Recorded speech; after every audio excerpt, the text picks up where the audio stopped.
मुझे कैसे लगता है को छोड़िए आप, मैं कहूंगा कि हर वो व्यक्ति जो वंदे मातरम कहने में गर्व महसूस करता है, भारत माता की जय कहने में जिसके चेहरे पे मुस्कुराहट हो जाती है, ऐसा व्यक्ति जब मोदी जी का इस तरह से सम्मान होते देखता है, नतमस्तक होते देखता है दुनिया को मोदी जी के सामने, तो वो मोदी जी के सामने नतमस्तक नहीं हो रहे होते हैं, वो भारत देश की संस्कृति सभ्यता के आगे नतमस्तक हो रहे होते हैं। आज सबसे पॉपुलर लीडर वर्ल्ड के अगर कोई हैं, अगर आज यूएस का प्रेसिडेंट किसी मीटिंग में वो जाए, हम सब ने वीडियोस देखे हैं, आके खुद इंडिया के प्राइम मिनिस्टर से मिलने आए, यूएस का प्रेसिडेंट, यूके का प्राइम मिनिस्टर, ये सब लोग जो खुद को सुपर पावर्स कहते हैं,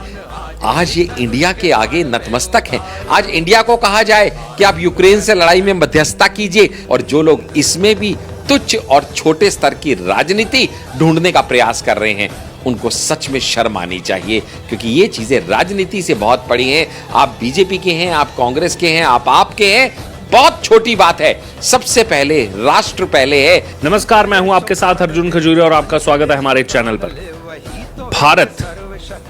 भारत का डंका आज पूरे विश्व में बज रहा है। खास तौर पर अगर बात की जाए तो भारत के प्रधानमंत्री नरेंद्र मोदी की जिस हिसाब से उनकी जो फॉरेन पॉलिसीज हैं, जो लीडरशिप क्वालिटीज हैं, उसकी कायल आज पूरी दुनिया होती हुई देखी जा सकती है। ताज़ा एग्जाम्पल की अगर बात की जाए तो पापुआ न्यू गिनी एक ऐसा आइलैंड वाला देश जहां पर तमाम जो विकसित देश हैं वो नहीं जाते, लेकिन अगर बात की जाए तो भारत ने कोरोना में भी मदद की थी, और अब वहां से ऐसे विजुअल्स देखने को मिल रहे हैं, सब प्रोटोकॉल तोड़ करके जाते हैं वो। राजकीय सम्मान जो नहीं कर सकते, सूर्यास्त के बाद सम्मान भी किया जाता है, पीएम मोदी के पैर छुए जाते हैं, आशीर्वाद लिया जाता है, और अब जो है इसके साथ ही साथ the grand companion of the order of लोगोहू और साथ साथ में companion of the order of Fiji, ये तमाम जो बड़े बड़े सर्वोच्च सम्मान हैं ये दिए जा रहे हैं पीएम मोदी को। हमारे साथ डॉक्टर आशीष हांडा मौजूद हैं, उनसे हम बातचीत करेंगे इस बारे में। सर, एक भारतीय होने के नाते जब भारत के प्रधानमंत्री रिप्रेजेंट करते हैं और इतने बड़े बड़े उनको जो है सर्वोच्च सम्मान दिए जाते हैं, वहाँ के प्रधानमंत्री आकर के पाँव छूते हैं, आशीर्वाद लेते हैं पीएम मोदी का, कैसा लगता है सर? कैसी अनुभूति होती है, क्या कहेंगे इसमें?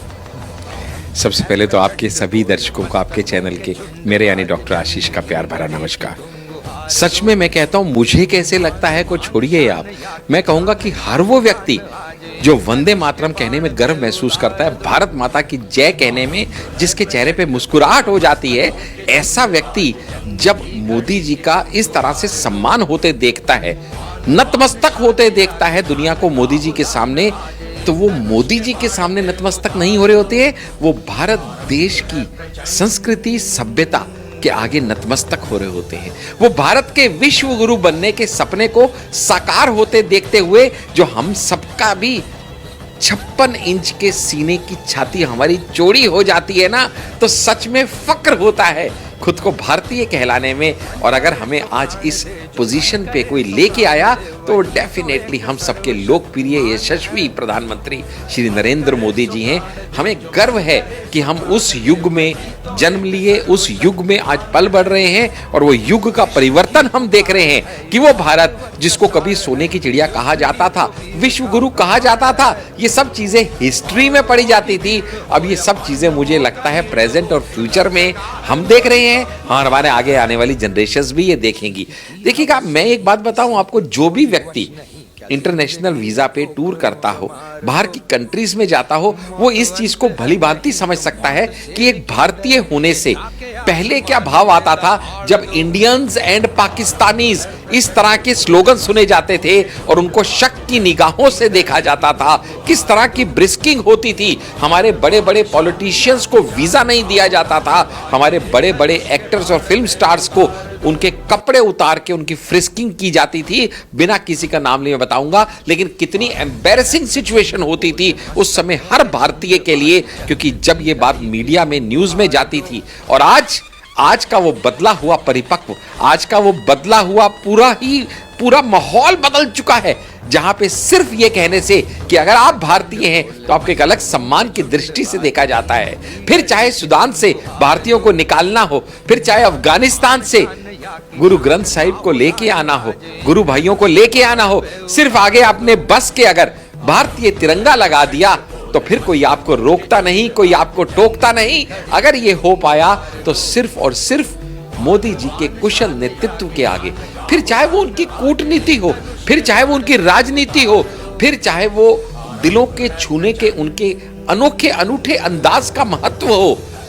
ऑपोजिशन वाले में देखा करता था, कहते थे ये भैया ये तो घूमने में माहिर है, इनको तो बस कपड़ा बदलना है, घूमना है, विदेशी सैर करनी है, जनता का पैसा उड़ाना है। लेकिन आज लोगों को ये समझ में आ रहा है कि ये घूमने फिरने वाला व्यक्ति नहीं, ये तो वो व्यक्ति है जो कहता है ना सोऊंगा ना सोने दूंगा। और ये वो व्यक्ति है जो स्वामी विवेकानंद को फॉलो करते हुए, उनके आचरण करते हुए जीवनी जीता है और कहता है कि भैया सपना वो नहीं जो तुमको सोते हुए आए, सपना तो वो है जो तुमको सोने ही ना दे, क्योंकि उसको पूरा करना ही तुम्हारा एकमात्र मिशन हो। इसलिए आज जब विश्व में भारत को अतुलनीय सम्मान मिल रहा है मोदी जी के कुशल नेतृत्व के चलते, वो डेफिनेटली शायद इसलिए भी है क्योंकि ये बात हम सब जानते हैं कि कोरोना के टाइम पे जब लोग ये मानते थे कि हमेशा की तरह भारत को भी शायद 10, 15, 20 साल लग जाएंगे वैक्सीनेशन डेवलप करने में, और ऐसे में एकमात्र इलाज क्या बचेगा, कहीं से वैक्सीनेशन इंपोर्ट कीजिए और उसका नतीजा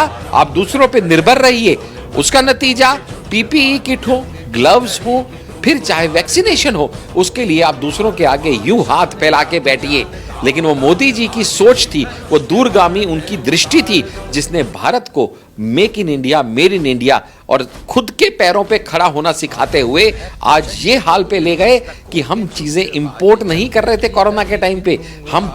मोर देन 60 कंट्रीज को वैक्सीनेशन एक्सपोर्ट कर रहे थे। यही जो आपने बात की, यही बात वहां पर की गई। अगर बात की जाए तो जहां एक तरफ पपुआ न्यू गिनी के प्रधानमंत्री कह रहे हैं कि भारत हमारा लीडर है, बहुत बड़ी बात है कि भारत हमारा लीडर है, और वहीं प्रधानमंत्री नरेंद्र मोदी ने कहा कि जब पूरी महामारी चल रही थी कोरोना की, बाकी जो विकासशील देश हैं उनसे उम्मीद थी, लेकिन उस समय क्योंकि हमारे आप दोस्त हैं, भारत ने मदद की, तो कहीं ना कहीं एक तीर से दो निशाने मारने का काम किया है पीएम मोदी। देखिएगा, मैं एक बात कहता हूं कि पीएम मोदी ने कहीं कोई निशाना नहीं मारा, कहीं कोई तीर नहीं चलाया, वो तो दिलों को जीतने के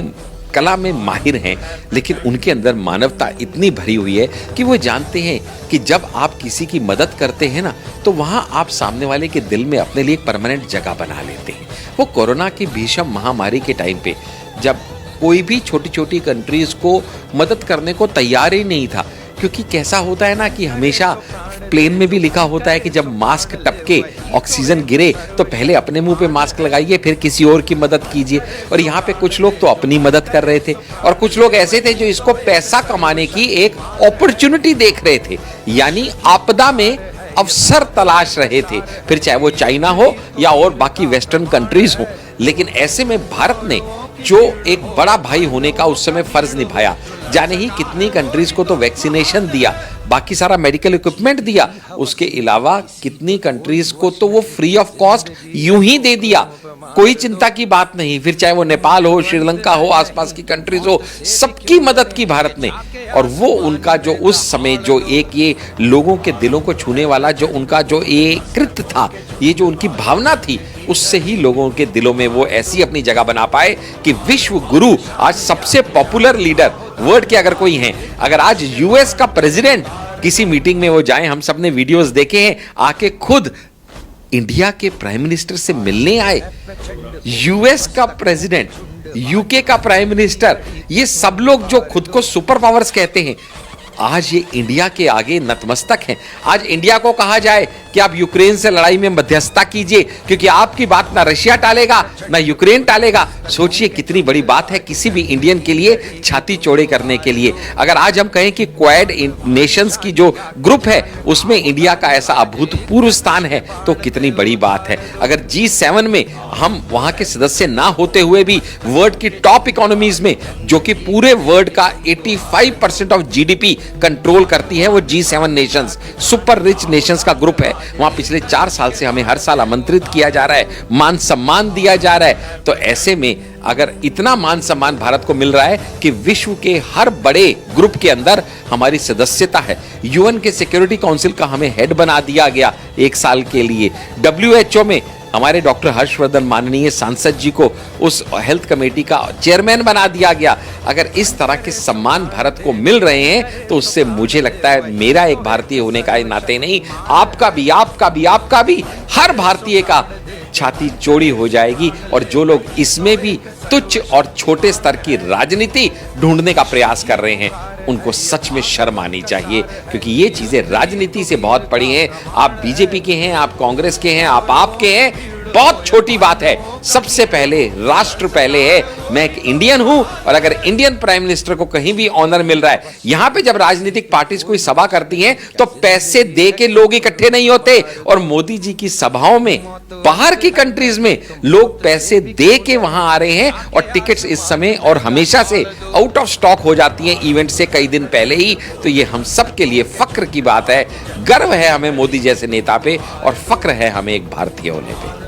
तो गर्व है हमें मोदी जी पर, ये आशीष हांडा जी का कहना है, क्योंकि भारत को जब भी वो रिप्रेजेंट करते हैं बाहर जा करके तो जो सम्मान उनको मिलता है वो कहीं ना कहीं हर भारतीय के लिए एक गर्व का विषय है। और पूरी अपनी बात रखी आशीष हांडा जी ने, जो यहाँ पर सर्वोच्च सम्मान मिल रहे हैं और उसके साथ यहाँ पर जैसी फॉरेन पॉलिसीज को लेकर के केंद्र सरकार की नीतियां चल रही हैं उसको लेकर के विस्तार पूर्वक अपनी बात रखी।